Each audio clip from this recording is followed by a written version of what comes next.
Hey there guys, John Campea here. Thank you for visiting my movie vlog. And you know, Sony made a lot of waves in recent years with their Spider-Man franchise. Number one, making that deal with Marvel that would have Spider-Man both in the Sony control but still being in the MCU. Then they announced that they were going to do this Venom movie, then Silver and Black. But then they proved to everybody about just how serious they were about their whole Venom project when they went out and landed Tom Hardy to play the lead role in the movie. Tom Hardy, of course, one of the most sought-after actors in the world right now, an actor who's very particular about which movies he would want to be a part of. Now, just recently as well, Emmy Award-winning actor Riz Ahmed, you of course remember him from Rogue One, and of course he just won the Emmy for The Night Of. He is supposedly in talks to appear in the film as well. Some whispers are even saying that those talks have now concluded. Well, Sony continues to prove just how serious they are about this film because a report has just come out of Variety now that they have gone after four-time Academy Award nominee Michelle Williams to appear as the female lead in Venom, and they say they've got a pretty good shot of getting her. Now, of course, Michelle Williams has been nominated 4 times.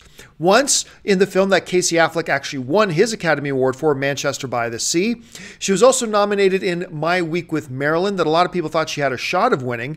She was also nominated for a film that a lot of people thought she should have won for, in My Blue Valentine, and of course, another awards favorite film, Brokeback Mountain, in which she appeared with Jake Gyllenhaal and of course Heath Ledger. On top of all of that, Sony went out and got Zombieland director Ruben Fleischer to come on and direct the film, a director that Tom Hardy has said in the past he really wanted to work with.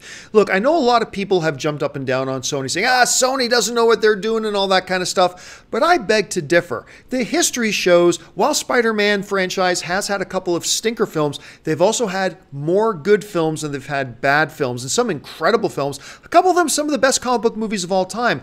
But beyond that, Sony continues to prove that they are dead serious about this new universe by going after absolute top-notch talent both in front of and behind the camera. If this actually goes through and they land Michelle Williams, I think a lot of people are going to have to take this new Venom movie very seriously. Of course, none of that guarantees a good movie. Nothing guarantees a good movie. But I think most people would agree that Sony is at least positioning themselves and putting enough right people in this project that they are putting themselves in the best position to succeed. And I think a lot of us are going to have to keep an eye on this film. But the big question here is, what do you make of all this? Are Sony making enough moves to turn you into a believer? Are they kind of in a position where no matter what they do, you're not going to trust them? Or are you still kind of in a wait and see sort of scenario? Jump into the comments section and let me know your thoughts. Hey, listen guys, while you're here, why don't you take a second, click on that subscribe button, become a subscriber to my YouTube channel. Make sure you're following me on social media, on Facebook and on Twitter, simply at John Campea. That'll do it for me for now, guys. Thanks a lot for joining me, and until the next video,